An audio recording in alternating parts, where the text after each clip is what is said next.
Shalom Bapak Ibu Saudara yang dikasihi Tuhan. Senang sekali kembali kita akan lanjutkan pelajaran kita bagaimana salib Kristus tadi bisa sungguh-sungguh menjadi solusi tuntas bagi kehidupan Bapak Ibu Saudara, Anda dan saya sekalian. Nah, hari ini kita akan membahas poin 1 dan 2. Banyak orang tidak mengalami kuasa atau dampak dari pertukaran di kayu salib yang Yesus kerjakan 2000 tahun yang lalu.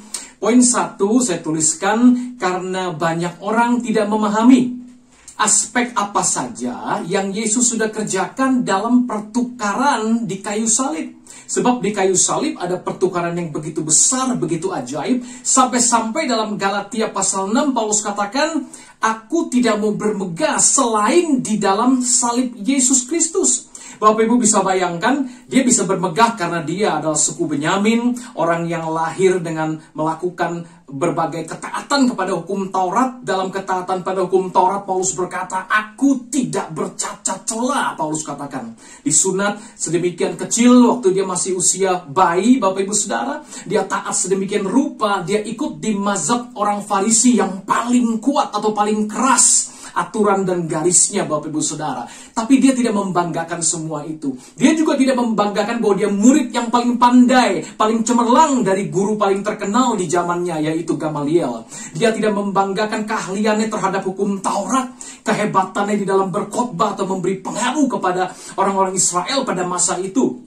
Dia juga tidak membanggakan ketenaran, popularitasnya sebagai seorang guru Farisi yang ahli sekali dalam kitab suci dan membangun karakter teladannya. Dia tidak membanggakan bahkan dalam hal Yesus Kristus. Dia tidak membanggakan Kristus punya kelahiran di kandang domba, Kristus punya ketaatan kepada hukum Allah, Kristus punya kuasa untuk menyembuhkan orang sakit, membangkitkan orang mati. Kristus menjanjikan kepada kita bahwa dia akan jadi raja yang akan datang dan menjadikan kita raja-raja di langit dan bumi yang baru memerintah bersama dia. Tapi dari semua kehebatan Kristus, dia pilih satu hal yang paling dia banggakan, yaitu salib Kristus, Bapak Ibu Saudara. Sehingga Paulus berkata, aku tidak mau bermegah di dalam hal yang lain kecuali salib Yesus Kristus. Baginya dunia disalibkan bagiku dan aku bagi dunia. Begitu dahsyat yang dituliskan oleh Rasul Paulus. Berarti memang betul ada suatu kuasa yang ajaib dan dahsyat dari salib Kristus yang dia kerjakan 2000 tahun yang lalu bagi Bapak Ibu Saudara dan saya semuanya. Maka hari ini menjawab pertanyaan pertama,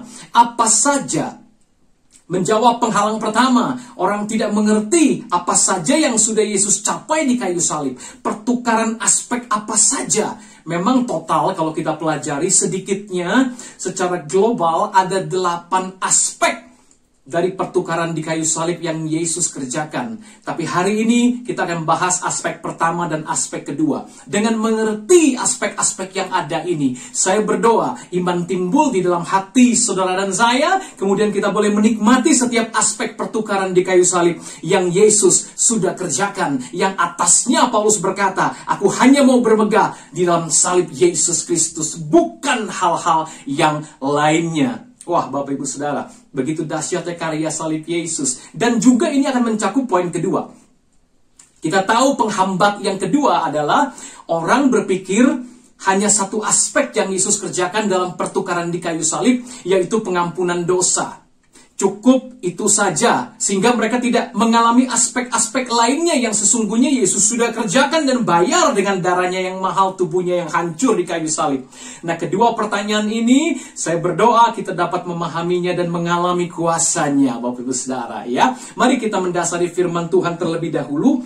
Yesaya pasal 53, ayatnya yang keempat dan kelima berkata demikian.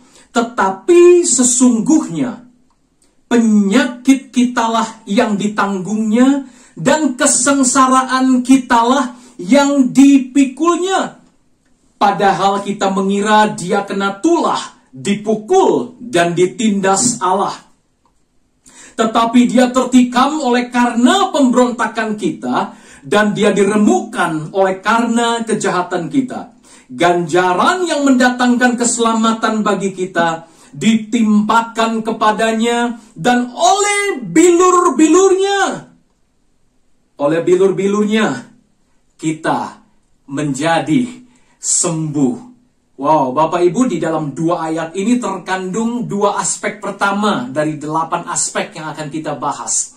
Nah, 2 aspek ini kalau kita lihat Bapak Ibu mencakup pertama-tama aspek keselamatan rohani.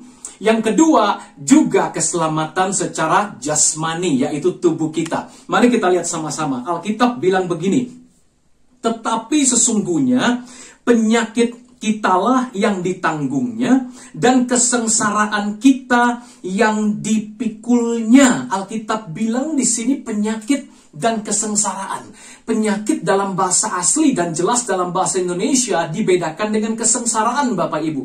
Penyakit lebih bermakna kepada tubuh kita yang sakit. Nanti kita akan buktikan dari kitab suci ayat-ayat lainnya. Di sini aspek keselamatan jasmani kita.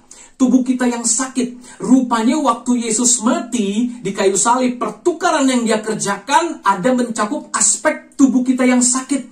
Dia yang tanggung penyakit kita. Tapi bukan hanya tubuh yang sakit, tapi kesengsaraan kita juga katanya dipikulnya. Bukan hanya penyakit fisik yang ditanggung ketika Yesus menerima cambukan demi cambukan. Ketika Yesus menerima tusukan paku di tangan dan di kakinya. Ketika dia menerima mahkota duri yang menancap di kepalanya hingga bersimbah darah. Dia diludahi dan dia juga dipermalukan, Bapak Ibu. Wow, disitulah aspek hatinya yang patah. Hatinya yang hancur, stres, depresi. 1 hari 1 malam sebelumnya hampir 24 jam dia begitu menderita. Dia tidak makan dan tidak minum. Ada satu tekanan, bagaimana rasanya ditolak, ditinggalkan oleh murid-muridnya. Bapak Ibu, ada sengsara. Kata sengsara di sini bisa mencakup segala stres dan depresi. Bahkan itu dimulai sejak di Taman Getsemani. Bapak Ibu tahu Yesus berdoa seperti mau mati rasanya. Ini dari mulut Yesus keluar. Yesus ketakutan sedemikian rupa sampai seperti mau mati rasanya, dia katakan. Bapak Ibu, stres depresi menekan Yesus. Sampai-sampai Alkitab menulis keringatnya. Dari keringat itu bercampur darah. Dari pori-pori keluar darah bersama keringat. Para ahli kesehatan atau ilmu kedokteran mencatat orang dalam depresi yang sedemikian kuat, stres yang begitu berat menekan seseorang, bisa menciptakan tadi butir-butir darah keluar bersama keringat, Bapak Ibu. Wow, Yesus bukan saja menanggung penyakit kita secara fisik, tetapi juga secara mental, secara psikis, secara psikologis, Bapak Ibu Saudara. Inilah aspek dari tubuh kita, kesehatan kita, mental maupun jasmani fisik kita, yang dipikul, yang ditanggung oleh tubuh Yesus ketika dia disalib, oleh perasaan Kristus ketika dia mengalami semua deraan, rasa ditolak, rasa tekanan, stres, ketakutan, seperti mau mati rasanya dan sebagainya. Bapak Ibu, tapi bukan cuman itu. Di ayat kelima kita melihat aspek lainnya lagi. Tetapi dia tertikam oleh karena pemberontakan kita. Dia diremukkan oleh karena kejahatan kita. Ganjaran yang mendatangkan keselamatan bagi kita ditimpakan kepadanya. Bapak Ibu, Alkitab bilang ganjaran yang mendatangkan keselamatan bagi kita ditimpakan kepadanya. Dengan kata lain, hajaran demi hajaran itu mendatangkan keselamatan. Di sini aspek keselamatan lebih menekankan kepada rohani kita. Kenapa? Karena kata ganjaran menunjukkan pemberontakan dan kejahatan yang harus menerima ganjaran. Dengan kata lain, penghukuman. Hukuman yang seharusnya menimpa kita karena kita memberontak dan jahat, ditimpakan kepada Yesus supaya kita selamat, Bapak Ibu. Supaya kita didamaikan dengan Allah. Kata Roma 5 ayat 1 berkata, kita sekarang sudah didamaikan dengan Allah melalui kurban Kristus Yesus. Inilah yang Yesus kerjakan. Dia terima penghukuman atau ganjaran yang seharusnya kita terima. Hukuman kita, ganjaran yang harus kita terima, itu malahan Yesus yang menerimanya. Itu sebabnya Alkitab bilang karena pemberontakan kita dia ditikam, karena kejahatan kita dia diremukkan. Di sini aspek dosa-dosa kita yang seharusnya kita terima ganjaran dosa, upah dosa, itu malahan Yesus yang menanggungnya. Inilah kuasa pertukaran di kayu salib. Bukan hanya fisik kita disembuhkan, mental kita sengsara, rasa stres depresi kita dipikulnya, tetapi juga dosa kita dipikulnya. Itu sebabnya ganjaran dosa tadi dia yang tanggung, harusnya kita yang tanggung. Wow, jadi ini bicara soal aspek rohani Bapak Ibu Saudara. Segala dosa kita yang seharusnya kita pikul dampak-dampaknya, malahan Yesus yang ditikam karena pemberontakan kita. Dia yang diremukkan karena segala kejahatan kita. Jadi ada dua aspek. Inilah yang kita bahas. Aspek pertama dan kedua.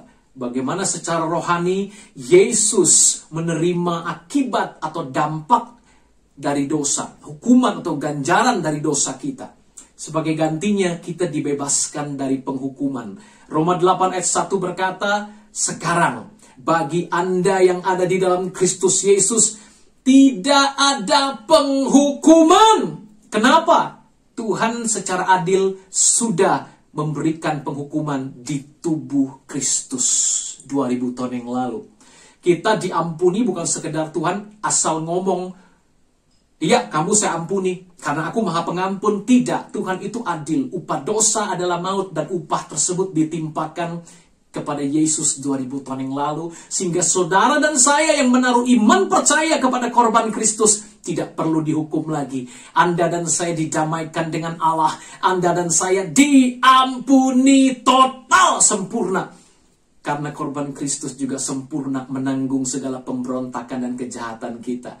Sampai dia harus remuk dan dia ditikam, dihancurkan tubuhnya di kayu salib itu.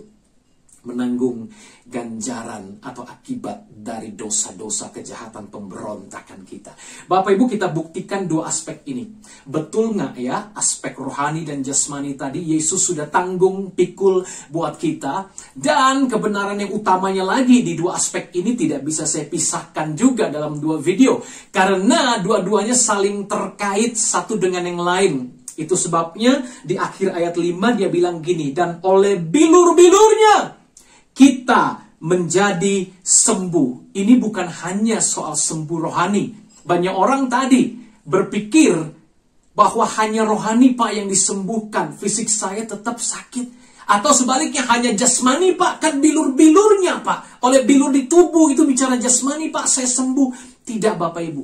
Oleh bilurnya engkau sembuh. Di sini Anda mengalami kesembuhan atau keselamatan secara rangkap. Double, yaitu keselamatan atau kesembuhan rohanimu, dosa diampuni, dan keselamatan jasmanimu, penyakitmu sudah ditanggungnya, sekaligus sakit dalam mental, jiwa, sakit hati, kesengsaraanmu, ketakutanmu, kecemasan seperti yang Yesus alami. Dari mulai Getsemani sampai dia tergantung di kayu salib, itu sudah Yesus pikul. Jadi baik yang kelihatan jasmani maupun rohani dan jiwani yang tidak kelihatan dalam manusia batin Anda sudah sembuh oleh bilur Yesus. Kita buktikan Bapak Ibu Saudara. Mari kita lihat sama-sama firman Tuhan. Kita lihat dalam 1 Petrus pasalnya yang kedua. Ini adalah aspek rohani ya. 1 Petrus pasal 2 ayat 24-25 saya bacakan. Ia sendiri telah memikul dosa kita di dalam tubuhnya di kayu salib. Supaya kita yang telah mati terhadap dosa, hidup untuk kebenaran. Oleh bilur-bilurnya kamu telah sembuh. Sebab dahulu kamu sesat seperti domba. Tetapi sekarang kamu telah kembali kepada gembala dan pemelihara jiwamu. Alkitab jelas mengatakan, Petrus mengutip dari Yesaya yang sama tadi kita bacakan Bapak Ibu, Yesaya pasal 53. Kita lihat tadi, dia kutip di sini, dia bilang, oleh bilur-bilurnya kamu telah sembuh. Tetapi pembahasan Petrus di sini ke arah rohaniah. Bagaimana Anda, dosamu sudah diampuni, engkau sekarang menang atas dosa. Itu sebabnya dia bilang kita yang telah mati terhadap dosa. Pada saat Yesus mati di kayu salib, dia mati sebagai Anda dan saya. Makanya kitab Roma mengatakan, engkau yang sudah dibaptis, tidak tahukah engkau dibaptis dalam kematian Kristus? Engkau sudah mati, manusia lamamu mati, supaya dosa tidak lagi berkuasa atas tubuhmu yang fana, kata Paulus. Demikian engkau harus berpikir atau memperhitungkan dirimu. You reckon yourself, kata terjemahan bahasa Inggris. Engkau mesti memperhitungkan dirimu bahwa engkau sudah mati bagi dosa dan hidup bagi Allah. Ini aspek rohani, bahwa dosamu sudah diampuni, Bapak Ibu. Dan ayat 25 ditekankan lagi sama Petrus, dulu kamu sesat. Ini aspek rohani. Dia nggak bicara kesembuhan jasmani di sini. Sesat seperti domba. Tapi sekarang setelah kamu percaya pengampunan dosa dalam salib Yesus, Petrus bilang, kamu telah kembali kepada Gembala Agung Yesus Kristus dan pemelihara jiwamu. Oh, senang sekali sukacita rohani kita. Dia bukan saja menyelamatkan jiwa kita, rohani kita, tapi dia pemelihara jiwa kita. Wow, luar biasa. Inilah aspek rohani. Yesus dihukum supaya Anda dan saya diampuni. Dosa kita selesai. Manusia lama kita finish. Mati di kayu salib, dikuburkan bersama dia. Kita bangkit sebagai ciptaan baru yang tanpa dosa. Tidak ada lagi penghukuman bagi Anda dan saya yang tinggal di dalam Kristus Yesus. Bapak Ibu, aspek yang tidak bisa dipisahkan yang kedua adalah aspek jasmani, Bapak Ibu. Kita lihat sama-sama firman Tuhan dalam Matius pasal ke-8 ayat 16 dan 17. Bahwa kematian Yesus di kayu salib bukan hanya menyelamatkan Anda dari dosa, penghukuman dosa. Tidak, lebih dahsyat lagi, juga mencakup keselamatan jasmani, fisik, dan sengsara secara depresi, secara jiwa, stres, ketakutan, kecemasan Anda dan saya. Kita lihat ayat 16 dan 17. Menjelang malam, dibawalah kepada Yesus banyak orang yang kerasukan setan. Kira-kira Anda bisa pikir baik-baik, orang kerasukan setan itu jiwanya senang tidak? Bisa happy nggak? Boro-boro, mungkin nggak sadar Bapak Ibu. Tersiksa batinnya. Mungkin ada momen-momen dia sadar dia tersiksa, Bapak Ibu. Disiksa oleh roh jahat. Dan lihat apa yang Yesus buat. Dengan sepatah kata, Yesus mengusir roh-roh itu. Wow. Yesus membebaskan mereka dari tekanan batin dan jiwa mereka yang dirasuk oleh roh jahat, Bapak Ibu. Kemudian menyembuhkan orang-orang yang menderita sakit fisik. Rupanya stres depresi juga terhubung dengan sakit penyakit fisik. Terhubung atau terpisah, dua-duanya Tuhan sembuhkan. Baik itu disiksa roh jahat secara batin atau sampai kepada tubuhnya yang sakit. Alkitab bilang, Yesus menyembuhkan orang-orang yang menderita sakit. Kenapa? Ayat 17 kasih alasannya. Hal itu terjadi supaya genaplah firman yang disampaikan oleh Nabi Yesaya. Dialah yang memikul kelemahan kita dan menanggung penyakit kita. Kembali di sini Injil Matius mengutip dari Yesaya 53 ayat 4. Seperti tadi. Ayat 5 dikutip oleh Petrus, ayat 4 dikutip oleh Matius. Jadi jelas, dalam salib Kristus, pertukaran di kayu salib, bukan saja roh jiwa kita bebas dari dosa. Yesus dihukum supaya kita diampuni dan tidak perlu dihukum. Tapi juga penyakit di jiwa kita, stres, depresi, tekanan, karena roh jahat, karena persoalan hidup dan semuanya. Dan penyakit fisik disembuhkan supaya menggenapi yang Yesaya sudah nubuatkan 700 tahun sebelum Kristus datang ke dunia. Bahwa Dia yang memikul kelemahan kita dan menanggung penyakit kita. Dimanapun Bapak Ibu saat ini berada, terima kebenaran ini dengan iman Bapak Ibu. Yesus bukan saja mengampuni dosamu, Yesus menanggung dan memikul penyakit tubuhmu. Entah itu kanker, tumor, COVID-19, karena virus, penyakit karena bakteri, cacat, ketakutan, kecemasan, gila, hilang ingatan dan sebagainya. Saya mendengar begitu banyak kesaksian. Satu kali beberapa tahun yang lalu ada orang yang sudah gila beberapa hari. Datang kepada saya dan minta didoakan. Tentu bukan orang gila yang datang, tetangga lainnya datang. Saya tahu saat itu di kamar mandi Tuhan bilang ada seseorang mencari. Aku akan kerjakan suatu mujizat. Terima kasih Tuhan. Saya keluar dari kamar mandi, betul. Salah satu jemaat yang digembalakan ini Bapak Ibu Saudara datang dan berkata, tolong Pastor, tetangga kita di gang dekat rumah Pastor itu sudah beberapa hari menjadi gila. Kenapa bisa gitu? Karena dia ikut kampanye, kemudian entah melakukan sesuatu yang bagaimana, saya nggak mengerti Bapak Ibu Saudara. Dan dia lupa namanya, dan dia sama sekali nggak ingat keluarganya. Apa yang terjadi Bapak Ibu Saudara? Saya datang, ketika didoakan, rasanya nggak terjadi apa-apa. Tiba-tiba Tuhan menginspirasi untuk meminta minyak untuk mengurapi dia. Ketika mulai diurapi Bapak Ibu, terjadi sesuatu yang dahsyat. Selesai saya mengurapi, tiba-tiba nggak ngomong, hanya taat pada Roh Kudus, urapi dia, saya urapi. Kemudian Tuhan berkata, lihat, orang itu bisa ngomong tiba-tiba. Loh, Pak Yogi ngapain ada di sini? Loh, Bapak sudah sembuh. Dalam nama Yesus, Yesus menanggung bukan hanya fisik orang sembuh. Orang yang sudah stres, gila, hilang ingatan pun Tuhan mampu menyembuhkan Bapak Ibu. Dia ingat wajah saya. Dia bisa panggil nama saya dan saya tanya, apa yang terjadi dengan Bapak? Saya ini seperti cari pintu, nggak ketemu, dia bilang. Saya udah pulang bolak-balik, lihat ada daerah dekat rumah ini, tapi nggak ketemu pintunya, Pak. Jadi di alam roh dia, Bapak Ibu, dia pengen pulang tapi nggak bisa. Oh, pantesan fisiknya jadi linglung, nggak ngerti orang sama sekali. Bisa. Istri saya berapa tahun yang lalu juga Tuhan sembuhkan dari penyakit Graves hyperthyroid, Bapak Ibu. Waktu saya dengar penyakit itu namanya Graves saja sudah ngeri Bapak Ibu Saudara. Ini 8-9 tahun yang lalu. Harus minum obat terus. Bahkan dokter sempat ngomong ini bisa kemungkinan seumur hidup. Kalaupun dia pakai semacam radiasi nuklir atau apa, dokter bilang di Semarang, di salah satu rumah sakit Bapak Ibu. Itu pun kemungkinan sembuh 50-50 Pak. Palingnya minum obat ini dosisnya naik turun lah. Ada kemungkinan sembuh sangat kecil. Kemungkinan bisa seumur hidup minum obat. Waduh, dengar begitu Bapak Ibu. Lalu saya suami istri sepakat dengan istri saya sepakat bilur Yesus sudah menyembuhkan.